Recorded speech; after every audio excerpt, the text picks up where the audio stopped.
Professor Kasim సార్కి, అలాగే దశాబ్దాల పోరాటానికి కాగడై నడిచినటువంటి అన్న కృష్ణన్న గారికి, వేదిక మీద ఉన్నటువంటి పెద్దలందరికీ కూడా పేరు పేరున నమస్కారం తెలియజేస్తూ, విమలక్క పోయినట్టుంది. విమలక్క, నా పెళ్లి చేసింది విమలక్క. ఒక మాదిగ బిడ్డని నా తమ్ముడు చేసుకుంటుండు అని చెప్పి నా పెళ్లి చేసింది విమలక్కనే. సో ఇది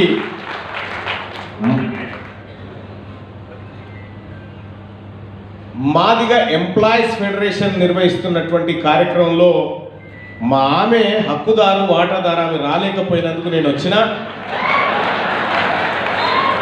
కాబట్టి మా పాలలో ఏడ డోకా లేదు.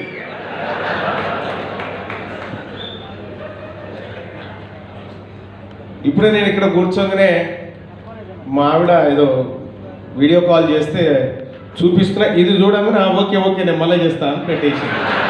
ఇది చూసింది ఇప్పుడే. ఈ బ్యాట్ చూడగానే మీరు కూడా గమనిస్తున్నట్టున్నారు. అంటే ఈ సభకు హాజరైన అనేటువంటి విషయంలో ఆమె అర్థం చేసుకున్నది. సరే ఓకే అని మళ్ళీ చేయదు చాలాసేపటి.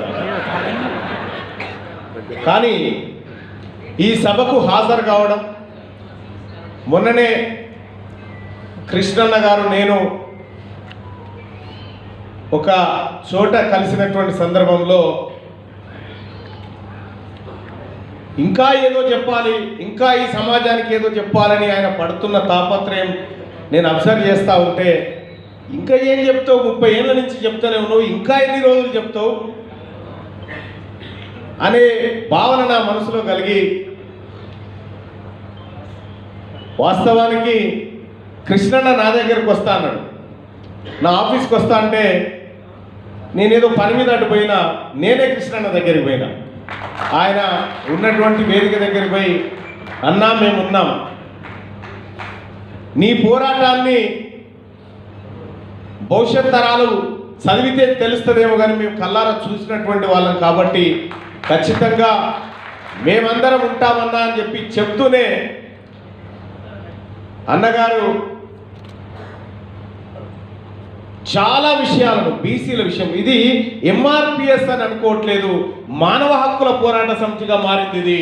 ఇది మానవ హక్కుల పోరాట సమితి ఒక రకంగా. ఎందుకంటే ఈ సైమల్టేనియస్గా ఈ ఉద్యమం చేస్తూనే అనేక సార్లు ఈ బీసీల పక్షాన మాట్లాడి, ఈ బీసీలకు ఏం కావాలి, ఈ బీసీల కోసం ఎలాంటి ఉద్యమాలు నిర్మాణం కావాలి, బీసీల పోరాటం ఎక్కడుంది, వాళ్ళ మూలం ఎక్కడుందని చెప్పి అక్కడక్కడ తర్కించుకుంటూ వచ్చి అసలు బీసీల అసలు రూపాన్ని, వాస్తవానికి ఒక మాట చెప్పాలంటే ఒక ప్రయత్నం ఒక సుదీర్ఘమైన పోరాటాన్ని నడిపిస్తూనే ఇటు బీసీలను కూడా హై హై హై హై అనుకుంటా ముందుకు వచ్చేటువంటి కార్యక్రమాన్ని ఇటు కృష్ణన్న చేసినటువంటి మాట. ఎస్, ఇది మేధావుల సంఘీభావం. సంఘీభావం అంటేనే ఏదో ఒక అణచివేత, అన్యాయము అనేటువంటి పదాలను న్యాయం వైపు నడిపించే క్రమంలో తెలియజేసేటువంటి ఒక మద్దతు అని నేను అనుకుంటా ఉన్నా. 30 సంవత్సరాలుగా ఒక పోరాటాన్ని నడపడం అంటే అంత ఈజీ విషయం కాదు. నాకు తెలిసి కృష్ణన్న తన ప్రయాణాన్ని ప్రారంభించినటువంటి క్రమంలో ఒక్కసారి వెనక్కి దీనికి చూసుకుంటే, ఈ 2024లో మళ్ళీ ఒక్కసారి వెనక్కి తిరిగి చూసుకుంటే ఎన్ని గాయాలో, ఎన్ని రక్తపాతాలో, ఎన్ని ఆవేదనలో, ఎన్ని వేలాడుతున్న శవాలో, ఎన్ని కాలి బూడిదైపోయినటువంటి శవాలో ఆ బాటలో ఉన్నాయి. కేవలం 6 శరీరాలను ఒప్పించడం కోసం 30 సంవత్సరాల పోరాటం అంటే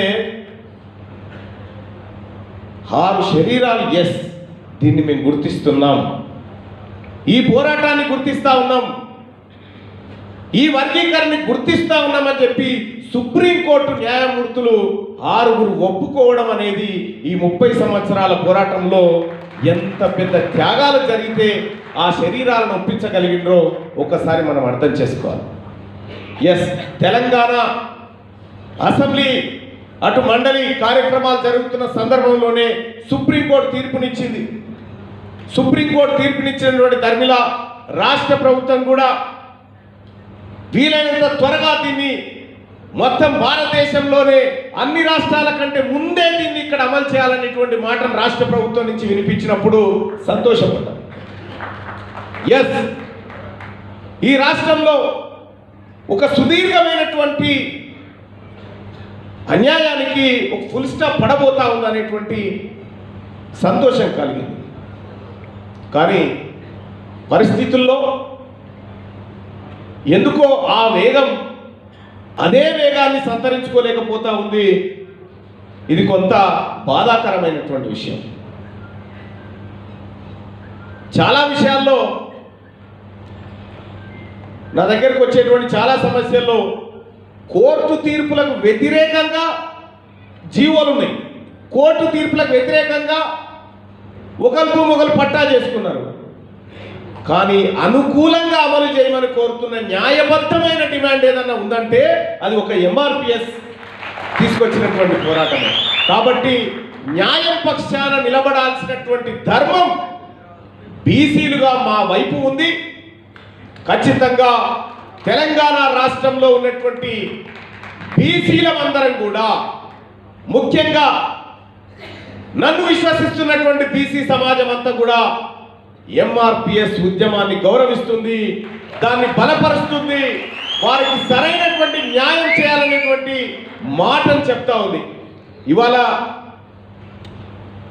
ఆ మాట అటు పెడితే ఒక బాధ్యతాయుతమైనటువంటి ఎమ్మెల్సీగా, ఈ రాష్ట్ర ప్రభుత్వంలో ఉన్నటువంటి ఎమ్మెల్సీగా ముఖ్యమంత్రి గారు సుప్రీంకోర్టు తీర్పును గౌరవిద్దాం. అతి త్వరగా ఈ ప్రక్రియను కంప్లీట్ చేసి వాళ్ళ చిరకాల ఆకాంక్షలు నెరవేర్చడం కోసం మీరు త్వరితగతిన చర్యలు తీసుకోవాలని చెప్పి నేను కోరుతా ఉన్నా. అలాగే ఇంకొక విషయం కూడా, కృష్ణన్న, ఇది ఎవరు చెప్పినా ఆగదు. ఎందుకంటే నీ అంత మొండి పట్టుదల బహుశా ఎవరికి కూడా ఉండదు. ఇది ఇయ్యాల కాకపోతే రేపో జరిగిపోయేదే. కానీ అయిపోయిన తర్వాత ఆ శరీరానికి ఇది జర్ర రెస్ట్ తీసుకుంటా అనేటువంటి మాట పొరపాటున రానియకు. అసలైన యుద్ధం ముంగటుంది. ఇంకా రేపు జరగబోయేటువంటి హక్కులను లాక్కోగలిగినటువంటి మేధాశక్తి మన వర్గాల దగ్గర ఉన్నప్పుడు అధికారాన్ని లాక్కునేటువంటి శక్తి కూడా అల్కగానే మన దగ్గర ఉంటుంది. కాబట్టి అతి త్వరలో ఎంఆర్పిఎస్ బిడ్డలు ఏ తీరుగానైతే పోరాటం చేసిర్రో భవిష్యత్తులో బీసీలు కూడా అదే తరహా పోరాటానికి తెలంగాణ రాష్ట్రంలో ముందుకు వస్తా ఉన్నారు. సోదరులారా, నేను ఒక మాదిగ బిడ్డ ఇంటి అల్లునిగా నేను రిక్వెస్ట్ చేస్తా ఉన్నా, బీసీల పక్షాన కూడా మీరు నిలబడాల్సినటువంటి అవసరాన్ని గుర్తిస్తా ఉన్నా. రేపు బీసీల కన్నా వాస్తవానికి అంతో ఇంతో దక్కాల్సిన సమయంలో కొద్దో గొప్ప జరిగింది ఎస్సీలకు. కానీ 90వ దశకం దాకా బీసీలకు రిజర్వేషన్ల రూపంలో ఏమీ దక్కలేదు. కాబట్టి ఇవాళ మెజారిటీ ప్రజలైనటువంటి బీసీలం ఈ ఉద్యమానికి సంఘీభాగంగా నిలబడి ఈ ఉద్యమాన్ని గౌరవిస్తున్నాం. రేపొద్దున ఈ బీసీల అనగారిన బిడ్డలు ఎవరైతే ఉన్నారో వాళ్ళ ఉద్యమానికి కూడా ఈ ఎంఆర్పిఎస్ ఉద్యమ వందనాలు ఉండాలి, ఆశీస్సులు ఉండాలి. మందకృష్ణ మాదిగన్న కూడా రేపు రాబోయేటువంటి యుద్ధంలో మా అందరినీ ఆశీర్వదించాలని మనసారా కోరుకుంటూ, తెలంగాణ బీసీ బిడ్డలారా, ఈ వేదిక నుంచి నేను ఒక మాట అప్పీల్ చేస్తా ఉన్నా. ఇది దశాబ్దాల పోరాటం, ఇది న్యాయమైన పోరాటం, ఇది న్యాయంగా దక్కాల్సినటువంటి వాటా కోసం జరిగిన పోరాటం. కాబట్టి దీనికి మనమందరం కూడా బేషరతుగా ఈ బిడ్డలకు మద్దతు ఇచ్చినటువంటి అనేక మంది ఈ ఉద్యమంలో పాల్గొన్నారు. బీసీలు కూడా చాలా మంది ఈ ఉద్యమం కోసం మందకృష్ణ అన్న వెంట తిరిగినటువంటి బిడ్డలు అనేక మంది ఉన్నారు. ఈ రోజు కూడా చెప్తా ఉన్నాం, ఒక్కసారి ఆ బిడ్డలను అండగా నిలబడి మనమందరం కూడా ఐక్యంగా వారికి మద్దతు తెలుపుదామని చెప్పి బీసీ సోదరులకు కూడా తెలియజేసుకుంటా ఉన్నా. నేనైతే ఒక్క మాట తీన్మార్ మల్లన్నగా 100% ఎంఆర్పిఎస్ది న్యాయమైన పోరాటం, 100% ఎంఆర్పిఎస్ది న్యాయమైన పోరాటం. ఆ పోరాటంలో మాట్లాడేటువంటి అవకాశం కల్పించినటువంటి సభాధ్యక్షుల వారికి ధన్యవాదాలు తెలియజేస్తా ఉన్నా. సెలవు తీసుకుంటాం. Thank you Mallanna.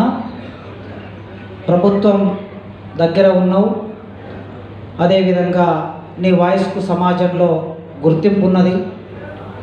ఈ రెండింటిని ఉపయోగించి ఈ కడగొట్టు బిడ్డలైన వీరి సమస్యని వేగవంతం చేయడానికి, పరిష్కరించడానికి నీ వంతు ప్రయత్నం చేయాలని కోరుకుంటూ ఇప్పుడు డాక్టర్ పృథ్వీ మాట్లాడుతారు.